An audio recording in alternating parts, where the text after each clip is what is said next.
you, Heather. Thank you, Heather, and good morning, everyone. It is great to be back with you for a second time, and I bring you greetings from the United States.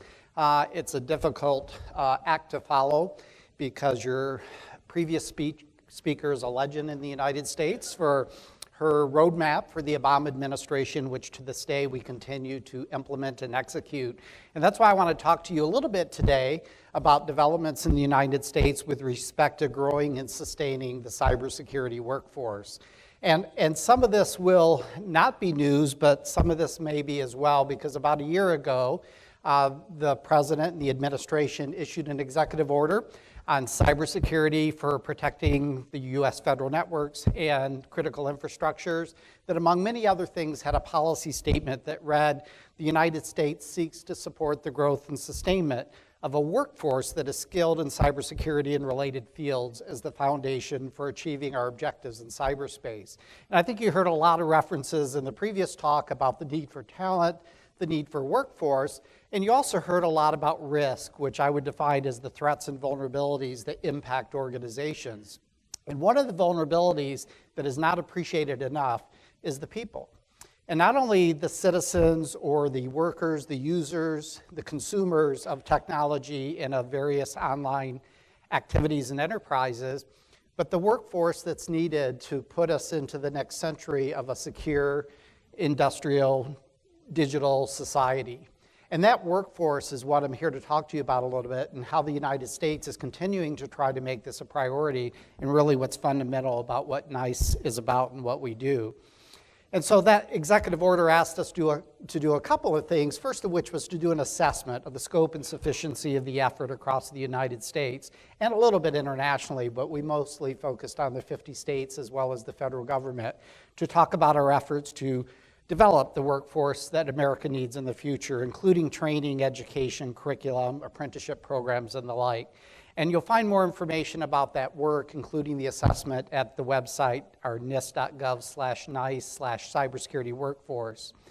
And secondly, it asked us to develop a report to the president. Actually, there were 3 reports to the president, all of which have been delivered.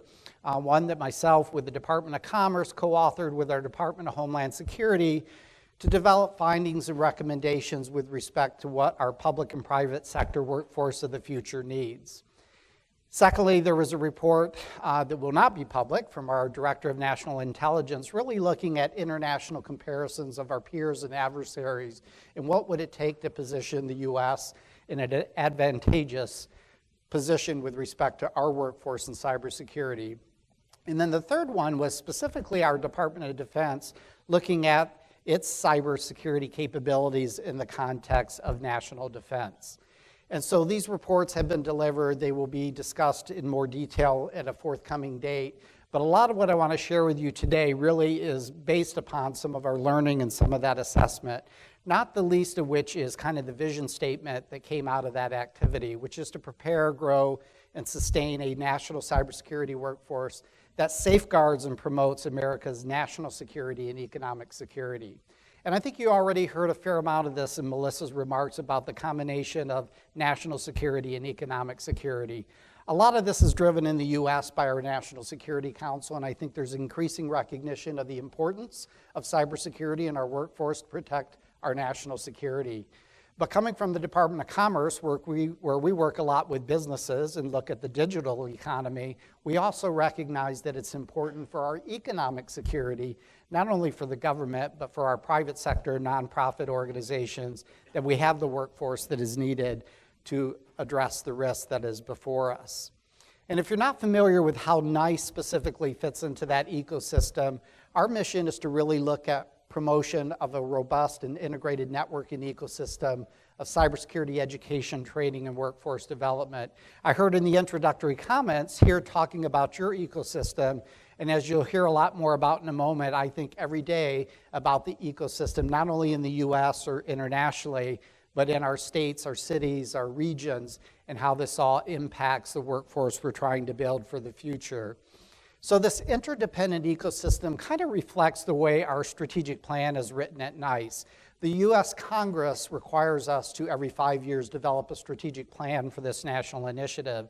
And when that was last introduced a couple of years ago, and I spoke in more detail about it last year at this event, it kind of has 3 goals and 3 focuses. The first of which is this pipeline, and many of you here are students or academics, and you're involved in developing the workforce of the future. Your competitions at the high school and collegiate level are all very strategic and important to that. In our strategic plan, we call it Nurturing a Diverse Learning Community, because that learning community for us comprehensively not only talks about what happens at the colleges and universities, but the community colleges, the 2-year, the vocational schools, the high schools, the middle schools, the elementary schools, but also the training organizations, the certification bodies, because comprehensively, there's a pretty broad and important learning community that's producing that pipeline we need for the future, and we need to keep them focused on the kind of learning and the kind of workforce that we need.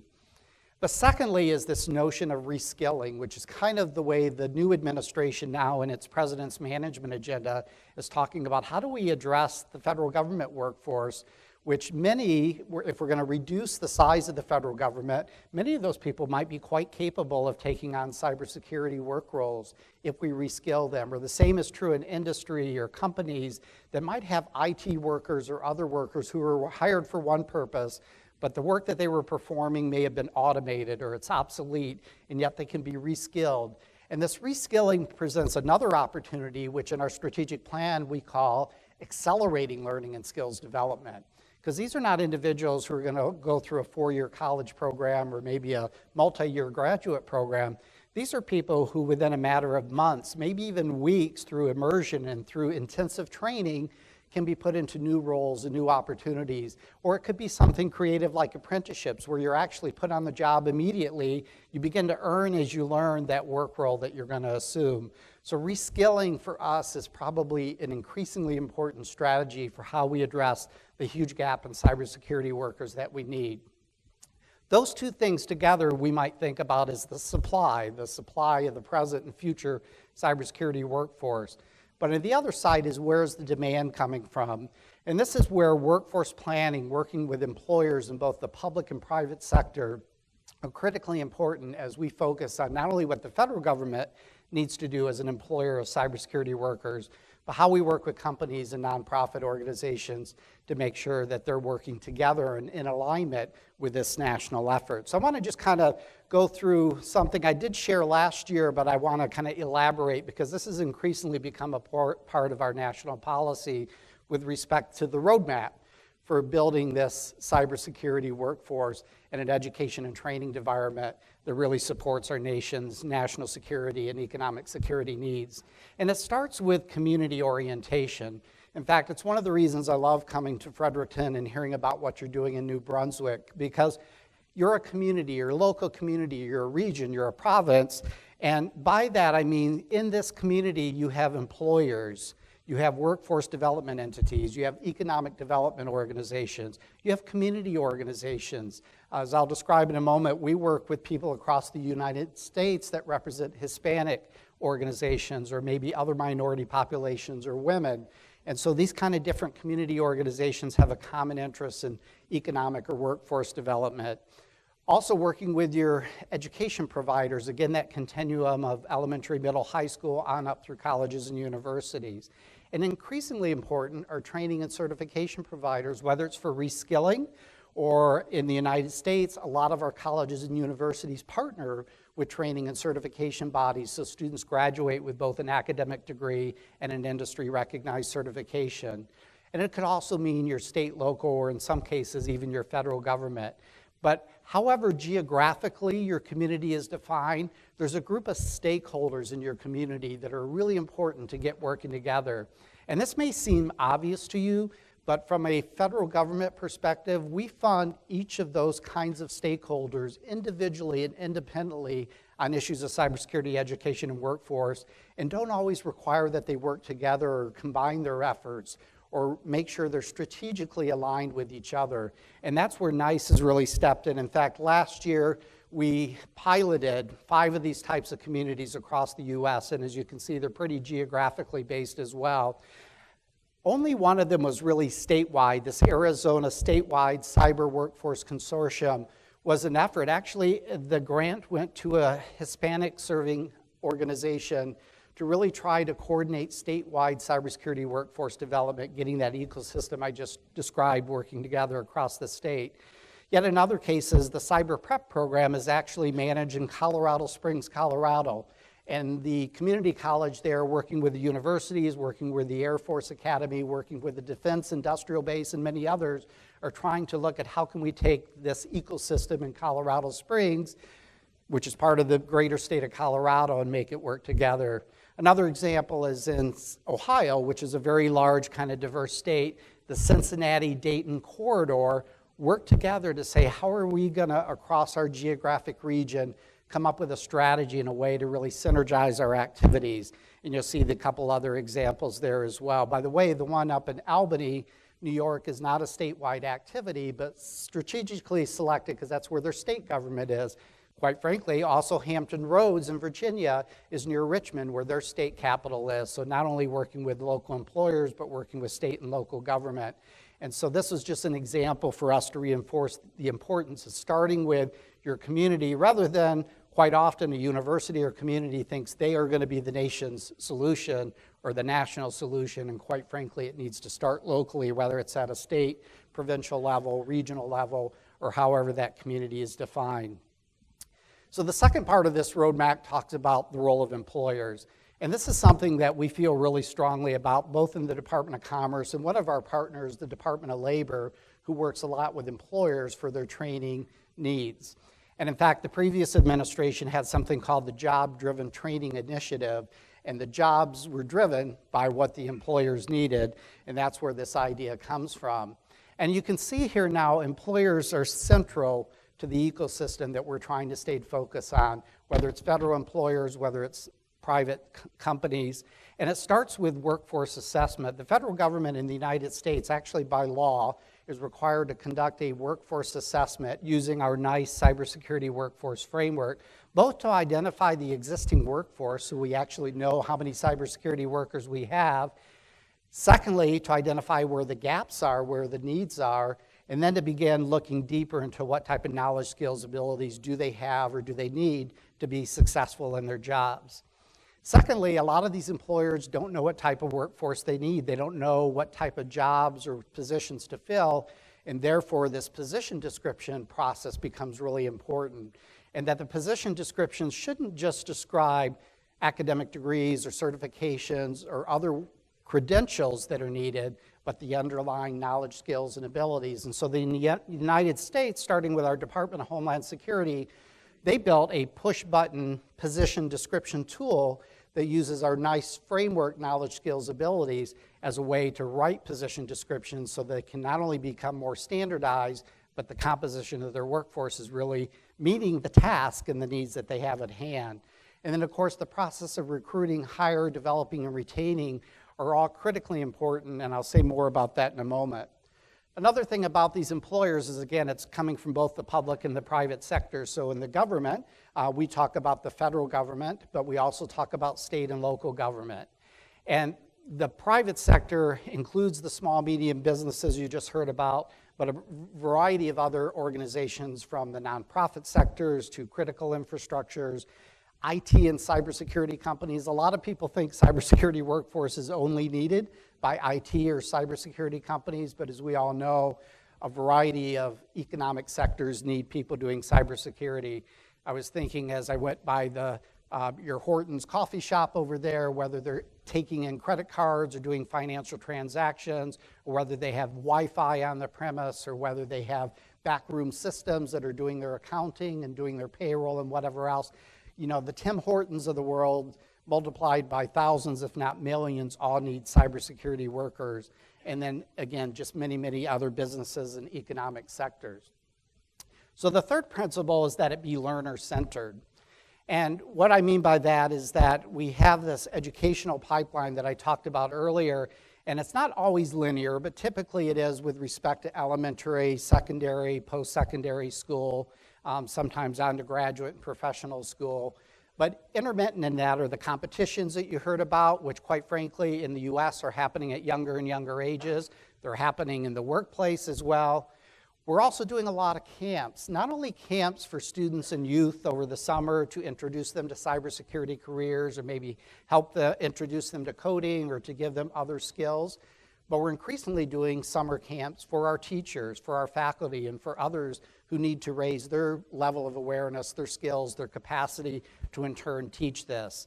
And then I mentioned apprenticeships earlier, which is a real up-and-coming way in the US for us to begin to fund businesses to work with education or training providers to allow people to experience the workforce immediately while they develop the skills and knowledge as they go along. But again, as we talk about this learning process, this continuous learning process, because cybersecurity is not something when you get the degree or the certification you're done, you need to be a continuous learner, as this last slide here emphasizes. At the center of this is the learner and the importance of focusing on the learner. And that learner can be a variety of people. It could be students, but it also could be employees. We talked about the reskilling aspect of learning. So here's somebody who probably already has obtained a career or credentials, and yet we need to determine what is their aptitude for learning a new skill so that they can maybe obtain additional credentials and then be placed elsewhere into the workforce and an appropriate company.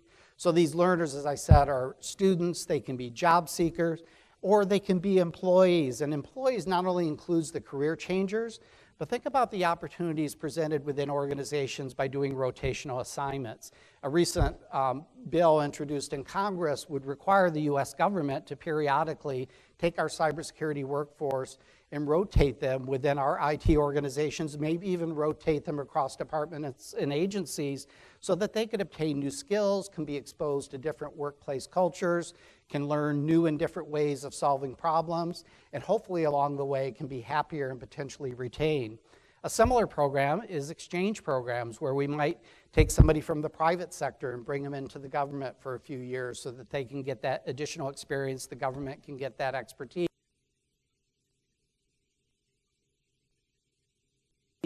They can maybe go back to the private sector after 2 or 3 years of service and take that same level of skills, experience, and expertise to benefit the private sector companies as well.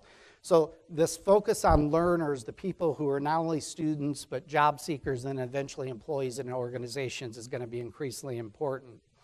But how do we begin to really advance learning and that emphasis on learning, which when I talked about nurturing a diverse learning community earlier, we put a lot of emphasis on not just teaching and education, but really making the learning impactful. And part of it starts with changing the way we do learning and really modifying the learning process. So it's less about the faculty or the instructor or the textbook and more about the individual who's trying to learn and gain knowledge and skills. And that may include curriculums across our high schools or colleges and universities that are increasingly common, that have some learning outcomes that are similar, that have some tools and techniques that are similar. Hands-on learning is another area where a lot of classroom learning is just somebody listening, taking notes, and never really applying or being able to experience what they need to do. And so having more hands-on learning programs are important, as are work-based experiences.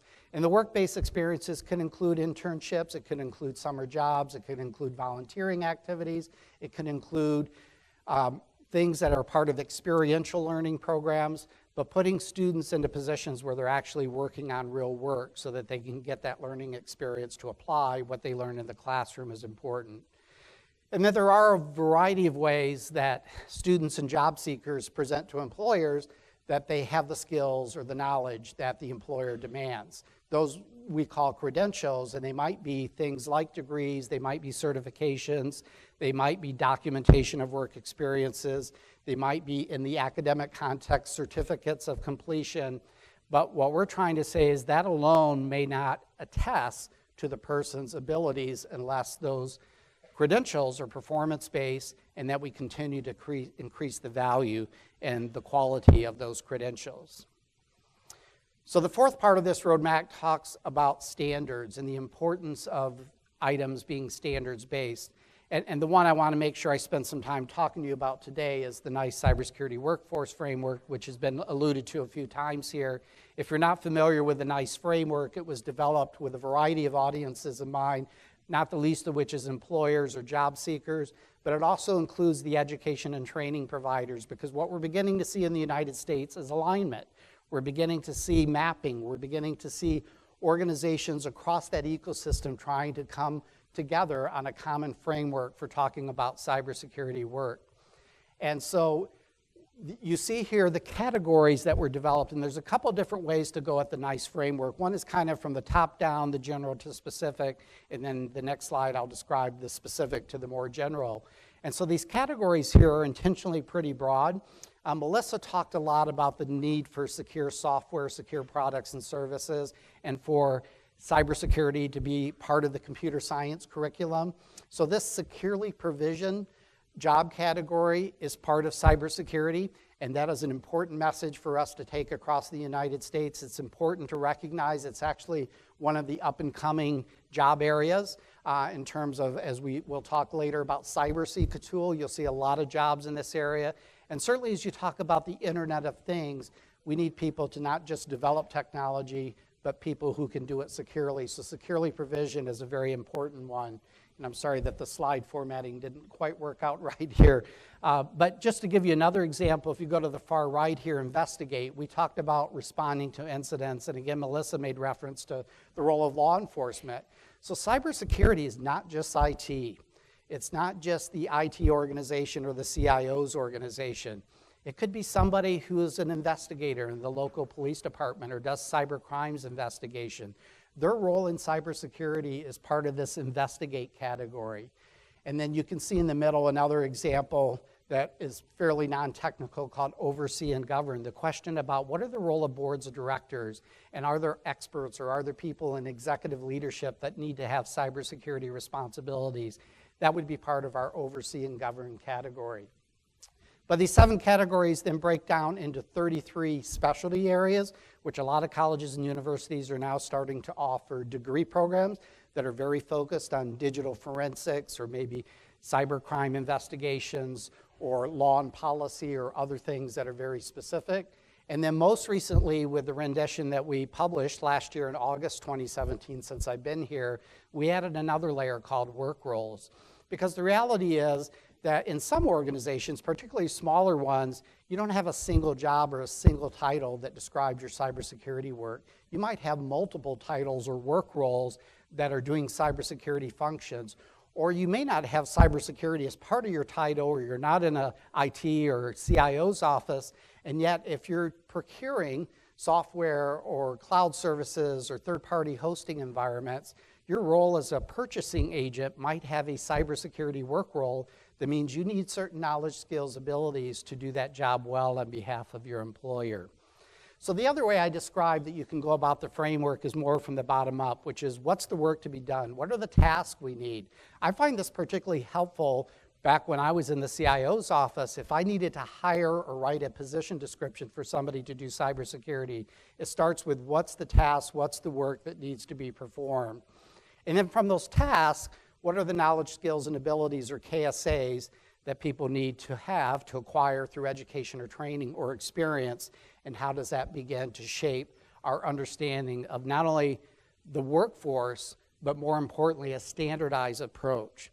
And just to give you an example of how powerful this standardized approach is, we'll be talking later this afternoon in a panel about a tool called CyberSeek, which NICE and NIST helped to fund, working with CompTIA and Burning Glass, that not only presents a cybersecurity interactive jobs heat map that you see before you here that talks about the number of open jobs in cybersecurity in the US, the total number of employed cybersecurity workers, and where those jobs are across our 50 states by demand, but it goes further and talks about the job openings by the NICE framework. And that is really powerful to help employers, job seekers, and education and training providers to know where to focus their effort. And as I said earlier, you can see here in the top middle, securely provision is actually a pretty significant part of the workforce that we define and consider within cybersecurity. And then as we move to other types of standardization, you can see in the far right here is this interactive heat map tells you how many people hold industry recognized certifications, and how many jobs require those certifications. And we can begin to have a common conversation, a standardized way of approaching our workforce development. And then the final part of this map is to make sure that you have outcomes in mind. In other words, I always like to start any strategic planning with questions of what does success look like? What are we striving to do? What are we trying to accomplish? What would make us at the end of the day say we've achieved a positive result? And for me at NICE, part of this initiative to try to address the cybersecurity skills talent shortage in the United States, it might be something like reducing the open number of cybersecurity jobs. Now, we know that's a pretty big challenge given that those number of jobs, as you hear the statistics and data, will probably continue to go up. But that's fundamentally what we're trying to do through the pipeline and the reskilling, is to increase the supply of the available cybersecurity workers. And that might actually be an achievable outcome, not only for NICE, but for a local community that's working in the context of addressing their employers' needs. It might also include that growing the available cybersecurity workforce. We have efforts in the United States, including career and technical education programs you saw on the slide earlier, working with our students at high school and community colleges, trying to do dual enrollment programs. We have students graduating high school in the 12th grade with both a high school diploma and an associate's degree in college because of our efforts to accelerate both that learning, but also to get more students interested and involved in cybersecurity, so that growing of that workforce is a critical outcome that we're seeking to achieve. It might be improving the quality of the cybersecurity workforce. We certainly, in our conversations with employers, hear a lot about the fact that their incoming students, recent graduates, or employees are not qualified. And they're either not qualified because, back to that quality of the credential, doesn't really validate that the people have the skills that they need, or sometimes it's too much emphasis on the hard skills, the technical skills, at the expense of the soft skills or the employability skills, the need to communicate, to work in a team, to be able to write, to be able to problem solve. And so we're trying to also improve the quality of the available workforce. It could be increasing the total employed cybersecurity workforce. I know a lot of us see advantages in having our companies have more available people to do cybersecurity because, as it goes down further here, it creates jobs, reduces unemployment, stimulates economic growth. For communities, again, many of the communities I work with in the United States, they want to attract new businesses. They want employers to come to their community. Quite often they start with the premise, we want to become the next Silicon Valley or cybersecurity focus part of the United States in our state of whatever it might be. And I often have to remind them, just think about your existing economic base or your aspiring economic base, and many of them will still require cybersecurity professionals and create new opportunities. So in other, like Colorado Springs I mentioned previously, very heavy defense industrial base because of the nature of the Air Force Academy and some of the other employers in the area, and they recognize for the long term they need to diversify their economic base. Some states rely extensively on tourism as their sole source of their economy, and they're looking at ways to bring in new businesses. So the point is, the outcomes-driven final part of the roadmap is what really makes this work to be a success. So just want to quickly conclude, in case you're not familiar with NICE or involved in any other way. There are ways, even from Canada or other parts of the world, you can participate in ways that we involve the public from across the U.S. We have a public working group that focuses on many of the stakeholders that I already talked about, from K through 12, collegiate, competitions, training and certifications, workforce management, and we just recently added a cybersecurity apprenticeship subgroup to really have focused discussions about how to build and grow cybersecurity apprenticeships as a way of addressing the need for reskilling or the pipeline for cybersecurity. We also produce quarterly newsletters that you can subscribe to. We do periodic email updates with news and information. And then we do a series of events throughout the year. Probably our best known event is our annual NICE Conference and Expo. This year will be our 9th annual event in Miami. Really an effort similar to this to bring together the stakeholders from across academia, industry, and government, both at the state and federal level. We started last year something new called the National Cybersecurity Career Awareness Week in November, And it's strategically done in November because our schools are also celebrating and focusing on Career Development Month, and they're doing lots of activities with their students on career opportunities. And so we really emphasize, because there aren't a lot of role models, there aren't a lot of parents and teachers and others who have done cybersecurity work, to try to raise the level of awareness of, again, back to the NICE framework, the broad types of careers that are possibilities. Because of the importance of building that pipeline and awareness at the younger and younger level, we've also started a K-12 cybersecurity education conference. This year will be our 3rd annual K-12 cybersecurity education conference. And then finally, we do monthly webinars.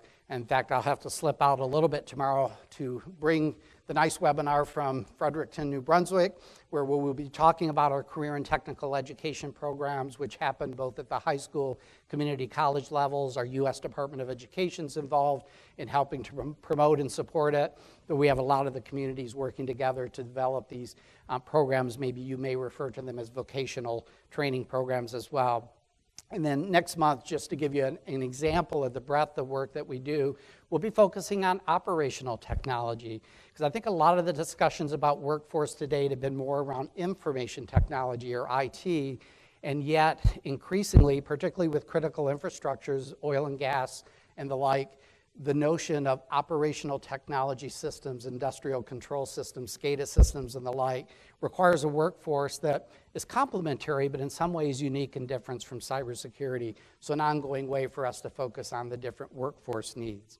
So thank you. That's what I wanted to share with you this morning. And I likewise have a few minutes maybe for some questions or discussion. Thank you.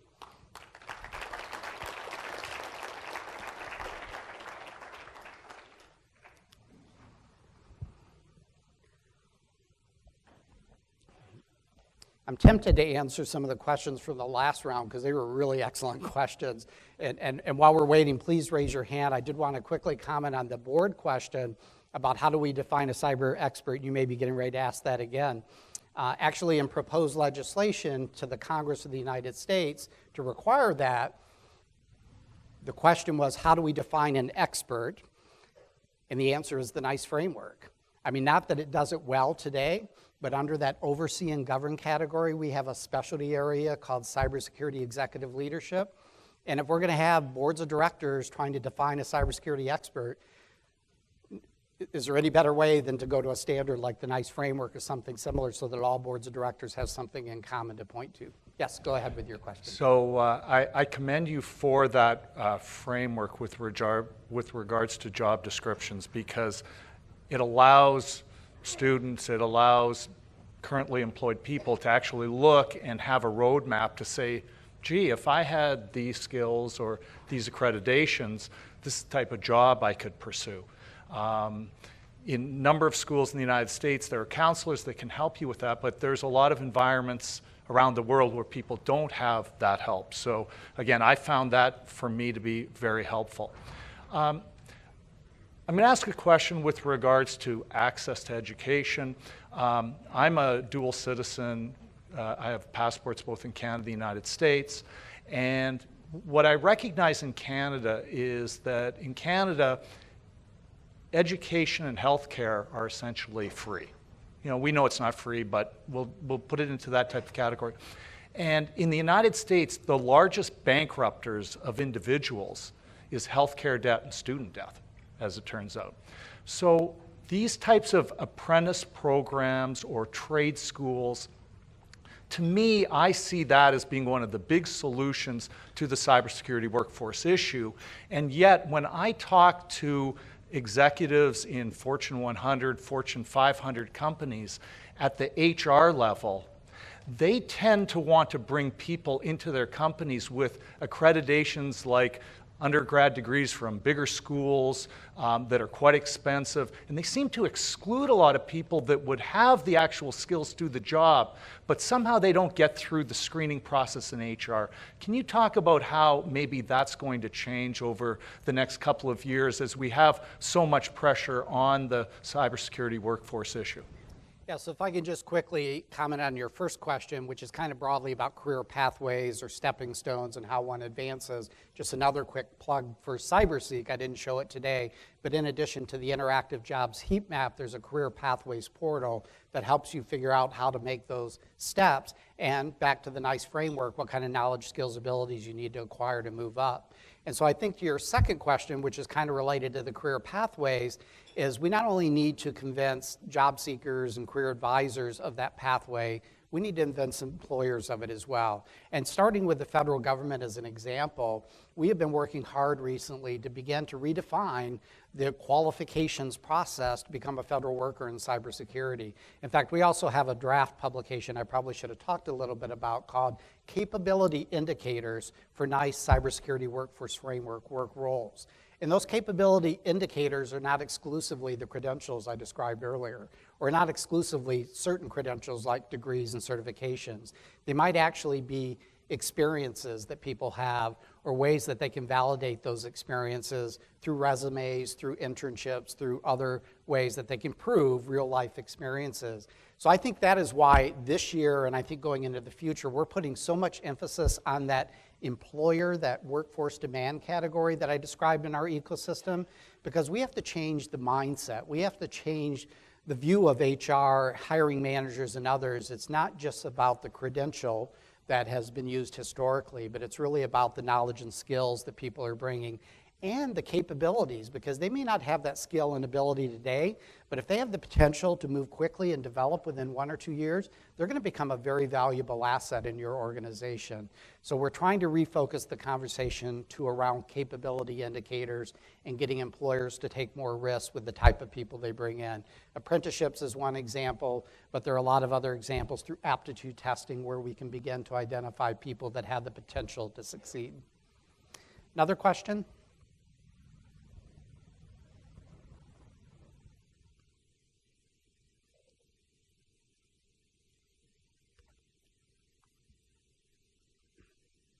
Any other final questions?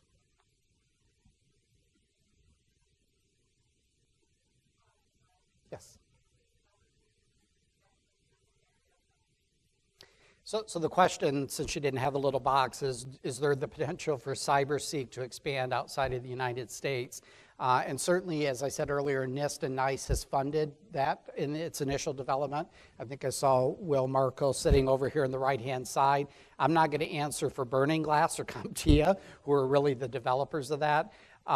I would say from my perspective, the answer is absolutely yes, that we want to look at not only the US workforce, but look at comparisons internationally. That is why it's been so powerful to us to not just have the national view, but the state-by-state view.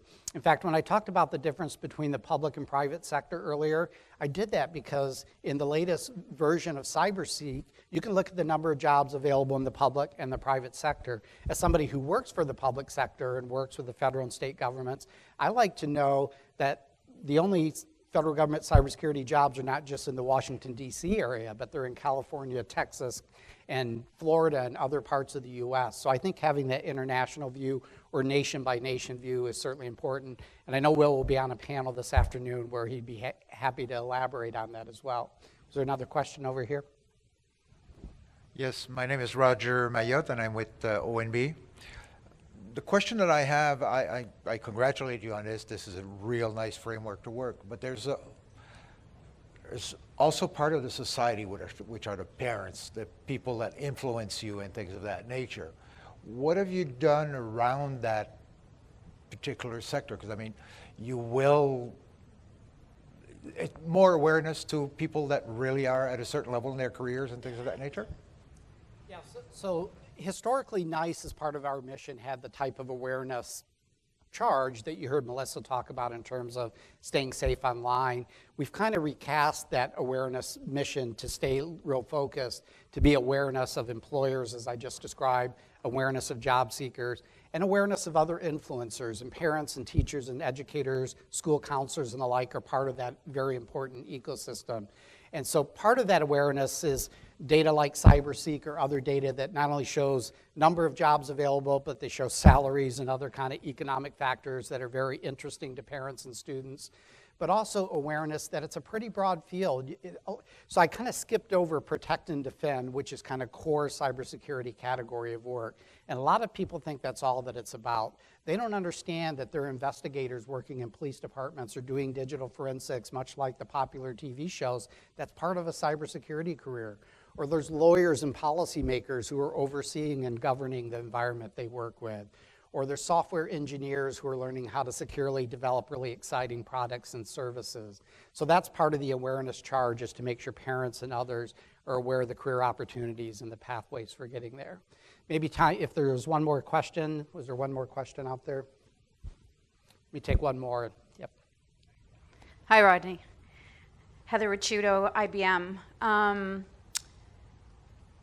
So I know there is this common school of thought that we need to get computer science taught in K-12 as a common subject. But to your point about cybersecurity not just being about IT skills, it really is interdisciplinary. Back to Dave Cole's question about, or comment about the fact that cybersecurity needs to be taught like English. Do you have any thoughts or comments on that? How do we equip teachers to talk about cybersecurity, maybe without even using the word cybersecurity, but just building the fundamentals into K-12 learning to equip our kids? So NICE works really closely with our National Science Foundation, our White House Office of Science, Technology Policy, and many others in what in the US we call Computer Science for All, which kind of gets to the earlier point about introducing students to coding everywhere. We think there's some nice synergy and overlap. But to Heather's point, I agree that there should be a similar cybersecurity for all movement. Not again that everybody's going to become a nice cybersecurity worker, but that everybody needs certain levels of awareness to operate as consumers and as citizens in the workplace, but also as a way to introduce cybersecurity concepts in math courses, in computer science courses, in business courses, in criminal justice courses.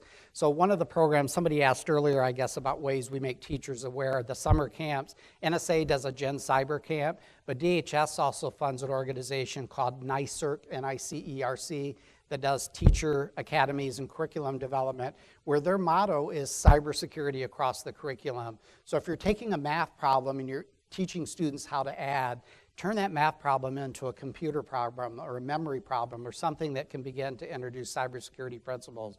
If you're teaching a history or a social studies class, begin to introduce cybersecurity or IT, cyber types of scenarios so that students can begin to look at it.